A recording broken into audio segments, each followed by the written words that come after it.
Qu'est-ce que c'est que le Valpolicella et quels sont les éléments clés à avoir en tête sur ce vin? C'est l'objet de la vidéo d'aujourd'hui, c'est ce qu'on va voir ensemble. Alors, on est ici sur la chaîne du WSET, donc comme toujours dans le cadre de cette chaîne, je vais vous donner des infos qui sont complètement liées au programme du WSET pour vous aider à préparer votre examen, pour vous aider à bien mémoriser toutes les connaissances. Mais comme d'hab, vous le savez, c'est aussi une vidéo qui s'adresse à tout amateur de vin, à tout passionné de vin, parce qu'on va voir quelques éléments clés ici. Alors, juste pour situer le contexte par rapport au WSET. Ici, le Valpolicella, on en parle donc sur le chapitre 27 de votre livre, qui est consacré au vin de l'Italie du Nord. Vous savez que dans le WSET, donc l'Italie c'est vraiment un gros bloc, il est structuré en 3 parties, le Nord, le Centre et le Sud. Donc voilà, trois grands chapitres. Et au sein du Nord, on a plusieurs régions clés. Alors je vais vous montrer la carte, ça sera un peu plus explicite. Voilà, on voit ici la carte, je vais la zoomer. Donc Nord, Centre et Sud. Dans le WSET, alors je vais faire comme ça que vous voyez bien. Attendez. Voilà. J'ai un peu de mal. Ouais, bon, voilà. Vous voyez quand même le truc. Alors, on a le nord-est et on a le nord-ouest. En fait, on va subdiviser le nord de l'Italie en 2 zones, le nord-est et le nord-ouest. On a le nord-est avec la région du Trentin au Adige, la Vénétie et la région de Frioul-Vénétie-Julienne. Ce sont les 3 régions qu'on aborde sur le nord-est. Et le nord-ouest, c'est la région du Piémont. Puis ensuite, on a Toscane, etc. Alors, on voit ici un Piémont et Toscane, c'est un peu les 2 gros blocs, les 2 régions emblématiques, comme on aurait de manière, ce serait très réducteur, mais Bordeaux-Bourgogne en France, on a Piémont-Toscane en Italie, c'est un peu les 2 régions clés. Ici, on ne va pas en parler, parce que là, on parle de Valpolicella, et ça veut dire qu'on va se centrer sur le nord-est, et en particulier sur la zone de la Vénétie. Alors, vous voyez ici la Vénétie, la ville de Venise, et puis là, on a une rivière qui fait comme ça, qui est le Adige. Et là, on retrouve la carte, donc là j'ai zoomé simplement la Vénétie, et puis on va rezoomer à nouveau, voilà, Venise, ici, Adige, qui fait comme ça, qui passe par le Trentin ou Adige. Enfin, plutôt dans l'autre sens en fait, pour suivre le cours du fleuve.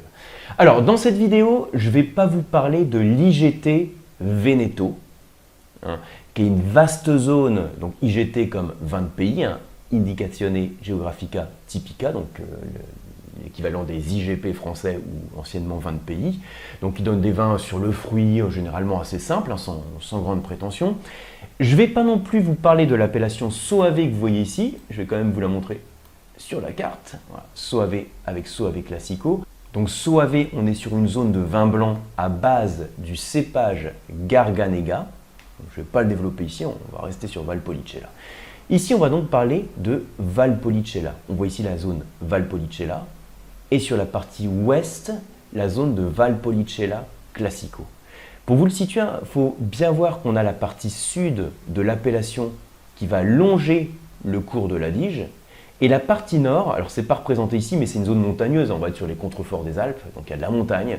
Donc s'il y a de la montagne, ça veut dire que dans la partie nord de Valpolicella, il y a plus de relief, un petit peu plus d'altitude, donc plus de fraîcheur, et il n'est pas rare qu'on ait plus d'acidité dans les vins qui sont sur la partie nord de Valpolicella, alors que la partie sud va être un peu plus alluviale, sur des sols un petit peu plus fertiles et avec un peu moins de concentration. Mais bon, ce n'est pas non plus des détails qui sont essentiels à retenir dans le cas du niveau 3.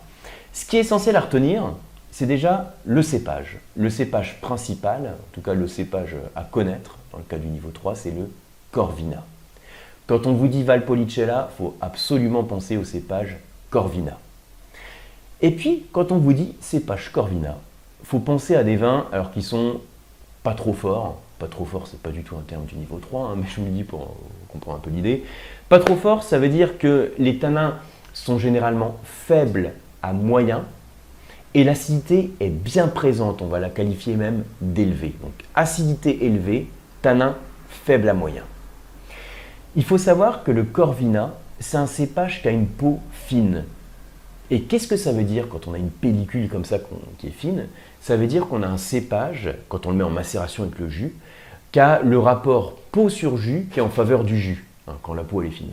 Du coup, il n'y a pas beaucoup de couleur et pas beaucoup de tanin. hein, un peu comme le cas d'école qu'on fait avec notre pinot noir, par exemple. Avec le corvina, on a une peau fine, pas le même type de vin, mais bon, dans cette approche, en tout cas, on a une peau qui est fine, donc peu de couleur et peu de tanin. Et donc, vous avez les appellations Valpolicella et Valpolicella Classico. Alors, petit rappel, qu'est-ce que ça veut dire Classico? Alors là, c'est un truc à savoir absolument quand on parle de l'Italie.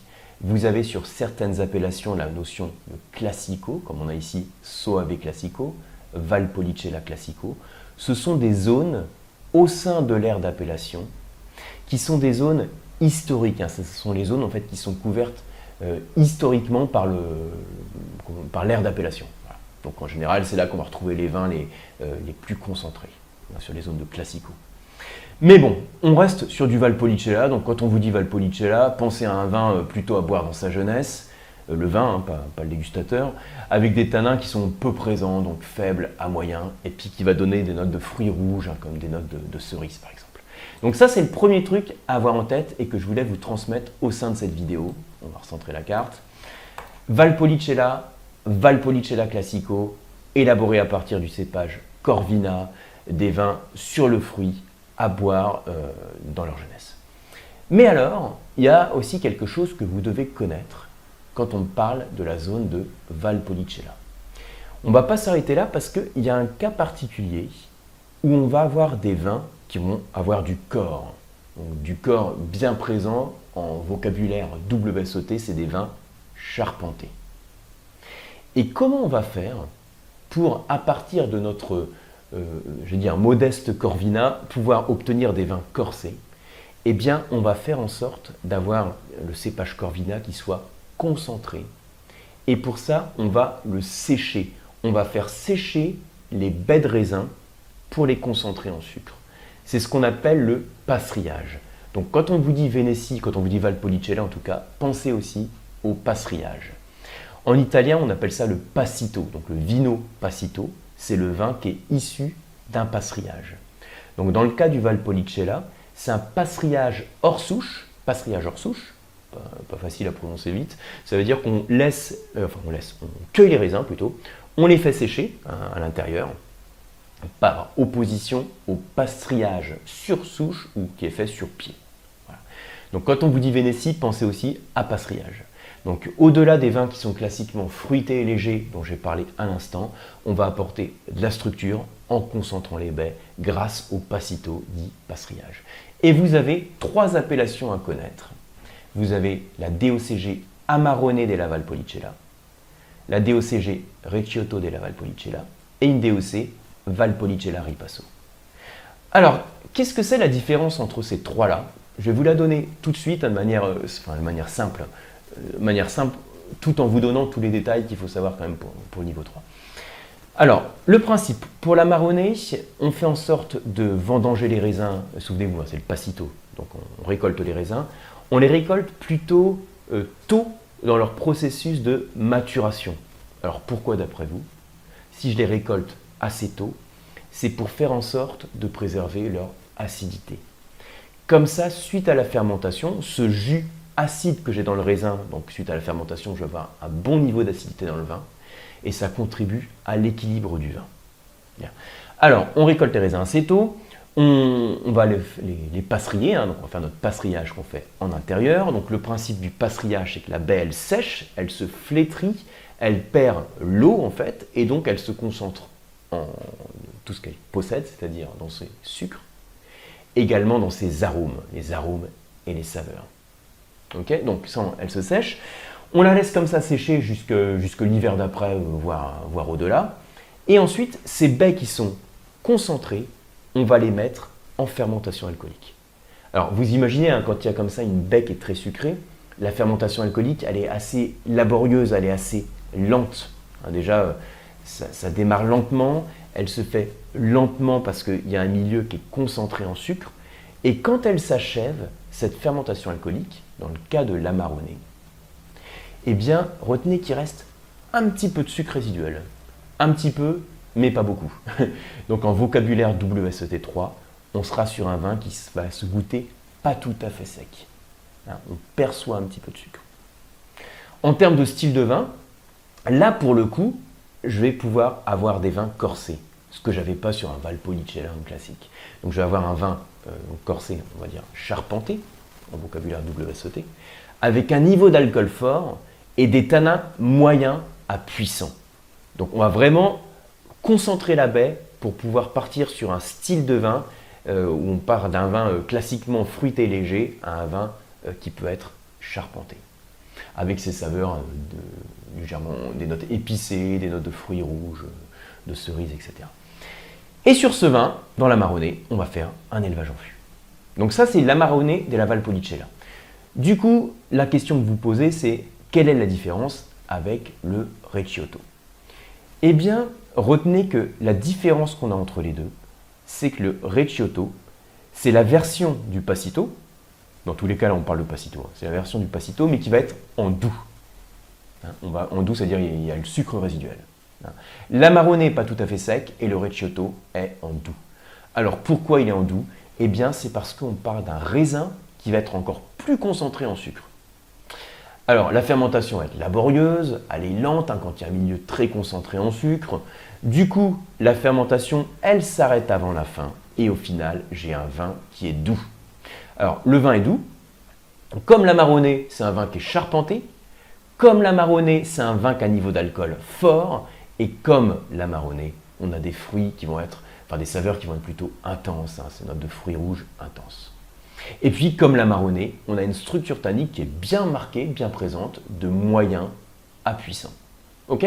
Donc ça, c'est Amarone Recioto. Donc c'est ce qu'on fait à partir de notre passeriage hors souche à 2 niveaux de sucre résiduel. Et du coup, le ripasso, qu'est-ce que c'est? Eh bien, alors comme je vous disais, l'Amarone, le mot-clé, c'est pas tout à fait sec.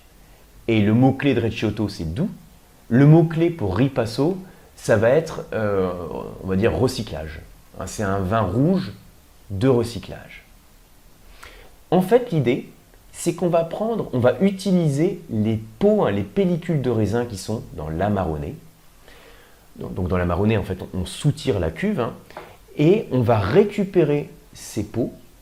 Et au lieu de les presser, comme on ferait de manière classique avec un vin de presse, on va les mettre dans la cuve d'un Valpolicella classique. Donc le Valpolicella classique, quand je dis classique, ça ne veut pas dire classico, voilà, un Valpolicella normal si vous voulez, qu'on va utiliser comme vin de base sur lequel la fermentation alcoolique est finie. Dedans, le fait d'y rapporter les peaux de l'Amarone, on apporte aussi des sucres et on apporte aussi des levures. Du coup, si j'apporte des sucres et des levures, qu'est-ce qui se passe? Ça fait repartir la fermentation dans mon Valpolicella. Donc mon Valpolicella, qui était comme ça en vin de base, on le fait redémarrer, si vous voulez. On fait une repasse, le ripasso, grâce aux pellicules de l'Amarone. Résultat, ça apporte quoi? De la couleur, ça apporte des tanins, on apporte la structure tannique, on concentre les arômes, on apporte ce côté cerise caractéristique du Corvina, des notes de fruits plutôt mûrs, de prunes, donc on concentre tout ça. Donc vous voyez l'idée, en fait, on recycle le marc de l'Amarone, c'est un recyclage, donc c'est moins cher, et ça nous permet d'obtenir un vin avec des tanins qui restent bien présents, aussi de moyens à puissants. Alors généralement quand même avec moins de corps que l'Amarone ou le Recioto. On va avoir un corps qui va être moyen à charpenter. Alors que dans l'Amarone et le Recioto, on parlait systématiquement d'un corps charpenté. Voilà les repères. Alors maintenant, imaginez, vous êtes dans votre examen et vous avez une question ouverte. C'est la partie la plus dure dans l'examen du niveau 3, c'est les questions ouvertes. Entre les QCM, les questions ouvertes et la dégustation, c'est les questions ouvertes. Et puis imaginez, vous avez une étiquette comme ça. Je vais zoomer, mais je pense que vous la voyez bien. Parce ce qui est important de voir, c'est que c'est écrit Amarone della Valpolicella Classico, et puis c'est la DOCG. Et puis vous avez une question d'examen où, en question ouverte, vous avez par exemple quel est le cépage principal des vins de cette appellation. Vous pouvez avoir aussi, donc ça sur un point par exemple, on vous demande d'écrivez le style de ce vin. Et puis on peut vous demander aussi, donc ensuite au-delà du style, citer et puis décrivez une technique dans la vinif et l'élevage pour obtenir les caractéristiques de style. Vous voyez les 3 questions. Donc, quel est le cépage principal de ce vin? Décrivez son style. et citez et puis décrivez pour le coup une technique pour obtenir ces caractéristiques. Voilà. Alors, imaginez que vous avez ça en situation d'examen. Donc là, si vous êtes étudiant en WSET3, je vous invite à mettre carrément la vidéo sur pause et puis à plancher pendant quelques minutes à répondre à ces 3 questions. Moi, je vais vous donner tout de suite la réponse. C'est un peu une révision de tout ce qu'on vient de voir ici.